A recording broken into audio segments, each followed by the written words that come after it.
Halo Sobat Eagles, apa kabar kalian semua? Selamat datang kembali di Pocket Talks. Nah, kali ini kita akan bahas satu topik yang seperti biasa pastinya menarik untuk kalian untuk simak. Itu kita akan bahas tentang pemalsuan dokumen. Nah, kebetulan nih di studio kita sudah kedatangan tamu yaitu narasumber kita Pak Nanda Talent Pak SH, yaitu seorang advokat yang berpengalaman, teman-teman. Nah, kali ini kita akan bahas tentang pemalsuan dokumen nih. Gimana? Pak Nanda, sehat? Siap. Aman ya? Siap. Pak, kali ini kita akan membahas tentang pemalsuan dokumen nih Pak. Ya. Nah, boleh dijelaskan sedikit Pak, secara hukum Pak, definisi dari pemalsuan ini apa sih Pak? Oke. Pemalsuan itu kan artinya sesuatu hal yang bukan sebenarnya dibuat. Karena kan pemalsuan itu kan dasar katanya dari palsu, Pak. Palsu itu kan berarti sesuatu hal yang memang bukan seperti itu seharusnya.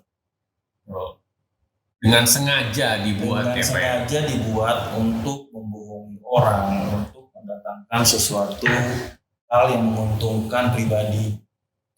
Itulah pemalsuan, Pak. Nah, tentang pemalsuan dokumen ini sendiri Pak, unsur-unsurnya apa saja sih Pak? Oke. Yang termasuk di dalamnya Pak? Oke, kalau kita bicara unsur Pak Anton, di sini kan jelas disampaikan oleh R. Susilo, ya kan, di dalam Kitab Undang-Undang Hukum Pidana. Yang pertama adalah dapat menimbulkan sesuatu hak, contohnya jasa, kan? Karcis tanda masuk, surat andil dan lain-lain. Yang kedua, dapat menerbitkan suatu perjanjian. Suatu perjanjian itu apa? Surat perjanjian piutang misalnya. Kan? Yang ketiga, dapat menerbitkan suatu pembebasan hutang. Contohnya, kwitansi. Jadi seolah-olah karena contohnya saya punya hutang sama Pak Anton, tapi saya belum membayarkan kepada Pak Anton, saya buatkan kwitansi palsunya. Oke.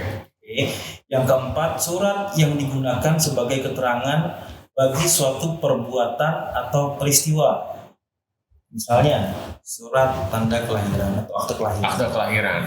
Contohnya kan misalnya, orang misalnya ketentuannya mengurus SIM adalah motor 16 tahun, mobil 17 tahun, tapi kan kenyataannya kan banyak yang belum umurnya sudah mendapatkan surat izin mengemudi.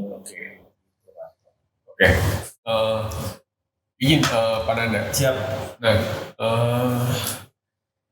berarti dokumen-dokumen yang misalnya kita bahas kali ini kan berupa kayak misalnya kayak pemalsuan dokumen, misalnya surat perjanjian lah, misalnya pengusaha A dia nyuruh orang nih, dia bikin surat perjanjian ya atas nama saya nih, dia kirim ke pengusaha B. Tapi ternyata orang yang diminta oleh pengusaha A ini, dia memasukkan misalnya nih namanya jadi nama dia, tanda tangan dia juga. Nah, berarti itu udah termasuk unsur pemalsuan ya Pak ya? Termasuk. Karena kan tujuannya dia membuat surat itu untuk apa? Contoh misalnya perusahaan A dengan perusahaan B. Gimana caranya perusahaan ini mau mendapatkan investasi dari perusahaan C. Kan dia harus membuat surat dengan perusahaan B dulu. Yang kalau memang itu menyatakan itu hal sebetulnya dan sebenarnya terjadi, itu oke. Tapi kan terkadang banyak juga yang mereka artinya tidak menyampaikan apa yang sebenarnya terjadi. Jadi sudah ada peristiwa kebohongan di dalamnya. Karena kan kalau misalnya sering terjadi di masyarakat mungkin Pak ya, itu kan kayak pemalsuan dokumen itu kayak sering terjadi Pak ya. Sangat. Nah, pasti kan berdampak pada kerugian ya Pak bagi korban. Jika sudah orang udah masukin dokumen segala macam, terus ternyata dia udah merugikan orang lain, ya kan, mungkin nilainya besar kecil tuh intinya dia merugikan orang lain. Nah, secara hukum itu diatur di pasal berapa Pak? Nah, sebelum saya memasukkan kepada poin pasalnya yang harus kita bahas seperti itu dulu Pak. Sekarang banyak intinya mungkin ada teman-teman atau ada masyarakat yang intinya mau menolong seseorang. Contoh, si A punya utang dengan si B.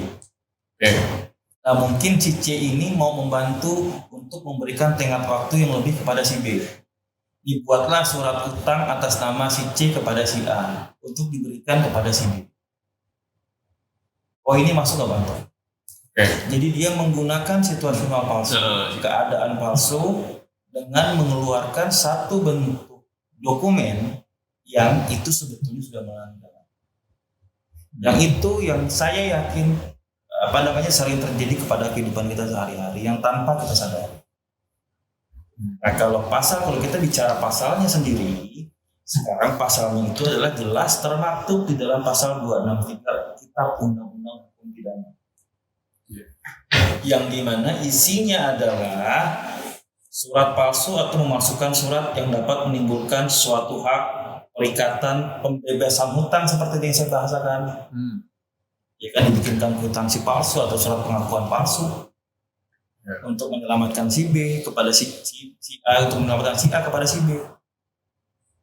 Ini jelas pasalnya ini dan diancam penjara paling lama 6 tahun. Jadi kalau di sini yang harus kita sampaikan adalah jangan pernah mau melakukan dalam kondisi yang tidak baik. Artinya jangan dengan cara seperti ini mungkin dia bisa selamat dalam waktu dekat. Tapi di kemudian hari ya efeknya enggak siap. Oke, Pak Nanda, ya. Ini kan pemalsuan dokumen itu pastilah dia memberi dampak pada korbannya berupa kerugian nih Pak ya. Iya. Nah, apakah ada pasal yang bisa dibebankan lagi oleh perilaku pelaku ini Pak? Nah. Selain pasal yang tadi Bapak sebutkan Pak. Misalnya kan pasti ini udah pemalsuan dokumen, pasti dia mau dibuat apa nih? Buat nipu orang lah, buat pokoknya kegiatan yang kurang baik lah. Ya. Nah, sebetulnya gini, kalau kita bicara 263, mungkin 263 ini bukan serta-merta pasal yang bisa berdiri secara sendiri. Karena pasti orang melakukan pemalsuan dokumen, ada tujuan di belakangnya. Betul, pasti. Entah dia mau menggelapkan, atau bahkan dia mau sengaja menipu. Jadi kalau untuk pasal yang berkaitan dengan pasal 263 itu mungkin bisa dicantumkan juga pasal 372 tentang penggelapan dan pasal 378 tentang penipuan. Siap ya. Oke, siap dari Pak Nanda. Oke. Oh, tadi kita bicara nih pemalsuan dokumen berupa mungkin lebih ke surat menyurat nih Pak ya. Nah, bagaimana kalau pemalsuan dokumen ini bentuknya data diri nih Pak, dia masukin data diri. Contohnya apa Pak? Misalnya mungkin KTP-nya ganda. Nah KTP-nya mungkin yang ganda ini dia gunakan untuk perbuatan yang kurang baik atau melanggar hukum. Nah bisa dijelaskan nggak Pak secara hukum nih gimana Pak aturannya Pak? Nah kalau untuk yang tadi Bapak sampaikan itu jelas diatur dalam Undang-Undang Administrasi Kependudukan. Oke. Dalam pasal 93, setiap penduduk yang dengan sengaja memasukkan surat dan atau dokumen kepada instansi pelaksana dalam melaporkan peristiwa kependudukan dan peristiwa penting dipidana dengan penjara maksimal 6 tahun dan atau denda paling banyak 50 juta. Berarti kan dari data diri sendiri pun kan dokumennya kan pasti banyak tuh, nggak cuma KTP doang. Betul. Bisa dari akte lahir, akte angka segala macam. Berarti itu udah terangkum di pasal 93 itu ya Pak ya. Iya. Oke. Nah selanjutnya nih Pak yang mau saya tanyakan. Ketika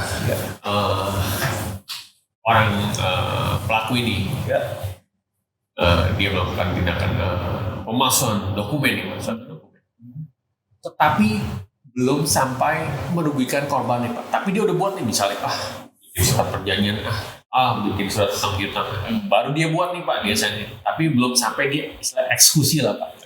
Apakah itu sudah termasuk kalau unsur Pak? Kalau itu masuknya dalam ranah percobaan Pak. Belum ranah pidana. Berarti belum terjerat dalam pasal atau karena pasal 263 itu harus sudah ada kerugian. Oke Pak Nanda, terima kasih telah hadir di studio kita kali ini. Nah, teman-teman Sobat Legals, terima kasih telah menyaksikan video kita kali ini, yaitu membahas tentang pemalsuan dokumen. Semoga informasi di video kali ini bermanfaat untuk kalian semua. Jangan lupa untuk like dan share, tentu juga dengan komen, serta nyalakan lonceng notifikasi, dan juga jangan lupa untuk subscribe, karena subscribe itu gratis. Oke, Sobat Legal, sampai jumpa.